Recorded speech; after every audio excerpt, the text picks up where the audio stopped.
Thank you. I love you. Just wanted to say that first. Thank you. I would like to understand your perspective on to what degree we are distinct from the vibrational frequencies of others. And what I'm really trying to digest more is... To the degree of your attention to them. Next. Okay, yeah. I'm working through the idea of seeing Someone told Esther a joke last night. She liked it so much. Not really a joke, but it was funny. Lady lived to be really, really old, still alive maybe, who knows. And they asked her what her secret, she was 105, what is your secret to this long life? She said, minding my own business. And that is the secret to alignment, not letting what's going on with others and your attention to it and your distorted perspective of it be such a big factor in the reason that you offer vibration in the way that you do. We'll let you speak, but Esther really just wanted to tell that joke. I'm trying to reconcile that with seeing and caring about other people who are out of the vortex and creating a reality which is suffering.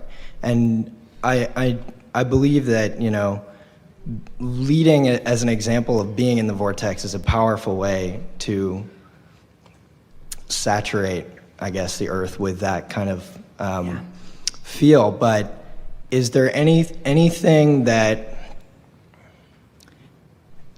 So I guess the question would be, is there any, can a vibrational wave of a bunch of other people who are creating a reality that is suffering, and I'm thinking of genocide or something big like that, can that affect anyone who's in the vortex?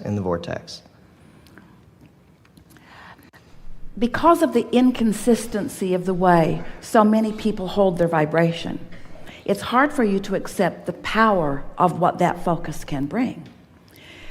If you heard us a minute ago talking about your inner being, Esther playing with us all the time, who always holds the vibration of well-being, it's easy for you to focus on a condition that causes you to have a deviation, or separation is too strong a word, from that vibration.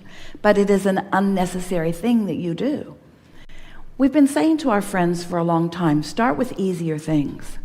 Teach yourself alignment on the things where it's easy for you to find it until you get the sense of what alignment really feels like. Because the more you find alignment, then the more unconditional you will be about it, until you will reach a place that you can focus upon any condition and not lose your alignment. There's something that happens in the human psyche. It's not good for you. Maybe we'll take a little bit of time and see if we can explain how it has come about, although that's not altogether helpful for you. But it goes like this. As I stand in my human form, I tend to evaluate your value to me or your gift to me by the degree of your sacrifice. You follow us just a little bit? In other words, if you've got billions of dollars and you give someone $100, people say, well, why didn't you give them 200 or 500? Why didn't you give them $1 million? You've got billions.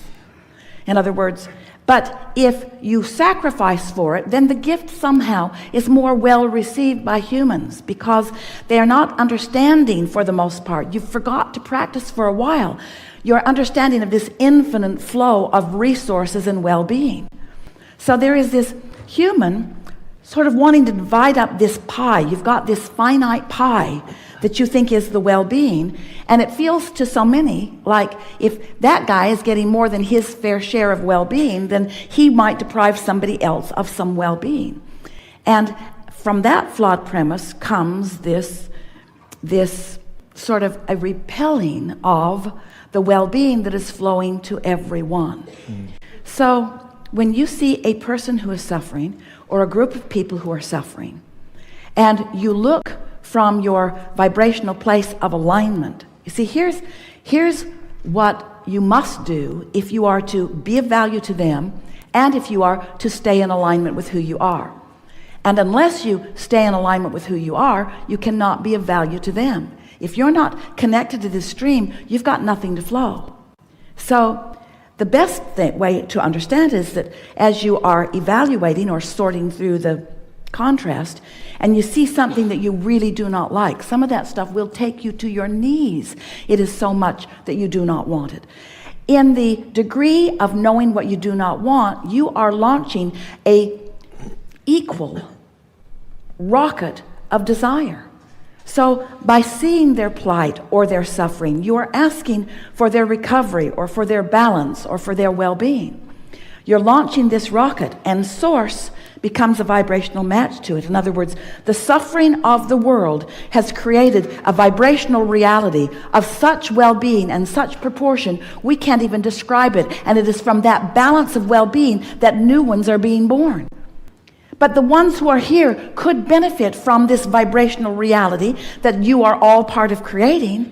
But you've got to be in the vibrational vicinity of it, or you as an individual or as a part of mass consciousness do not realize it. You don't get to let it be part of your experience if you don't believe it, if you don't expect it, if you're not a vibrational match to it. You can't set your radio dial on 101 AM and hear what's being broadcast on 98.7 FM. In other words, the frequencies have to match up. So you can't have your frequency set on poverty in the world or suffering in the world and be part of the flow of the pure positive energy. But here's the thing. You see, source is flowing to all of you, to all of them. There is a river, a stream, a powerful flow of clarity and abundance and well-being going to all of them. The question is, why aren't they letting it in? How is it that they've come to practice thoughts that hold them in a vibrational frequency?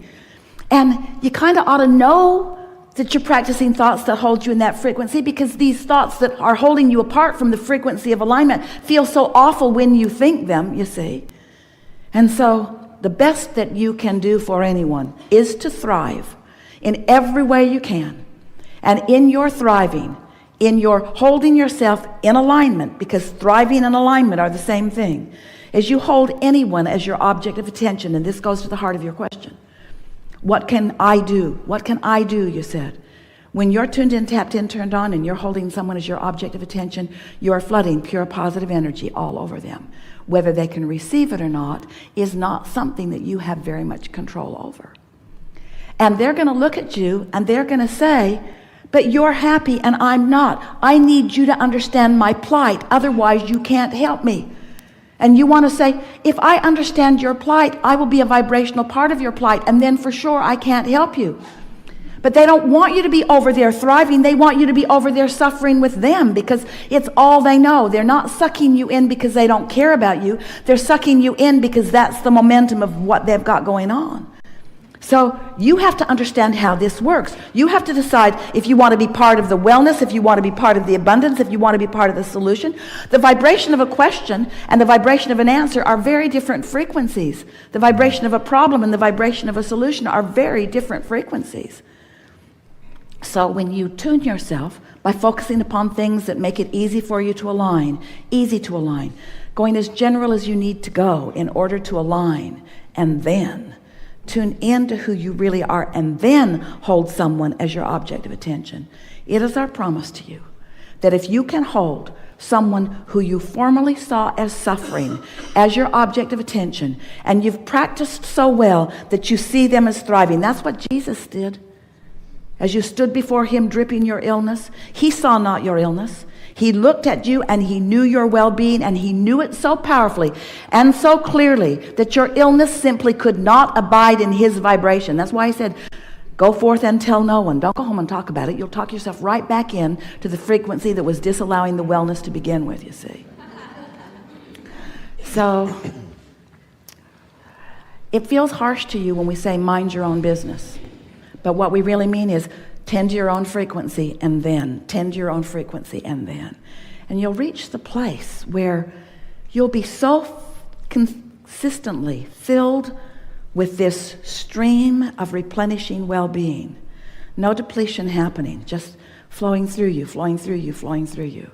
That when you see someone not allowing it, It won't upset your apple cart. It won't throw you off your game. You will be able to know their wellness even in their demonstration of their not wellness, because you know how it works, you see. It's like not one of you stands in front of your faucet, beautiful faucets in this hotel. Esther was just enjoying them so much. And not one of you stands before your faucet when it's turned off and says, oh,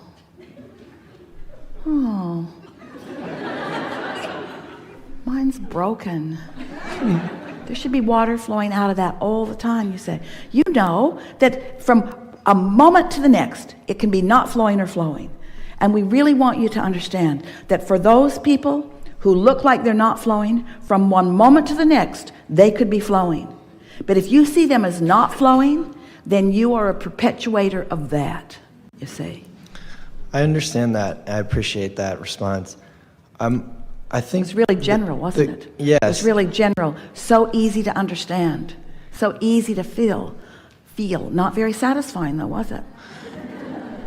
It is satisfying. The more specific question is if those people, not whether or not I should or should not remain in my vortex, but if someone who is out of the vortex can physically affect me. But in what case would that be? First of all, they can't even get in your experience unless you're giving your attention to them. Law of attraction will not match you up. So the first question you want to ask is, why is this in my experience? Why is this in my experience?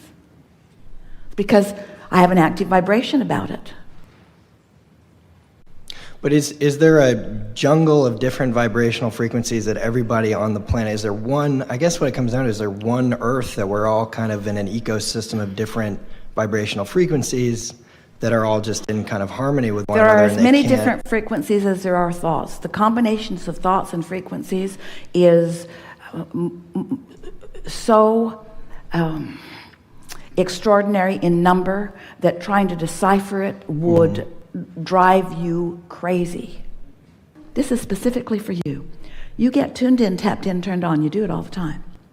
And then, from that aligned position, a thought of what you're talking about comes into your mind, because your inner being knows this is the time for you to turn your attention to that. And sometimes, most every time, when that happens, you feel it for just a moment, and then you look at the reality of where they are. And then you feel that great disconnect between what Source just gave you because you were tuned in and what you're choosing to focus upon right in their reality. And then the negative emotion that you feel is not about their plight, it's about what you've just done to yourself. Don't you love knowing that? So you want to say to your friends, I love you so much. And they say, oh, that's so kind. I say, no, I'm doing it for me. You're doing it for me. Oh, I thought you loved me for me. No. No.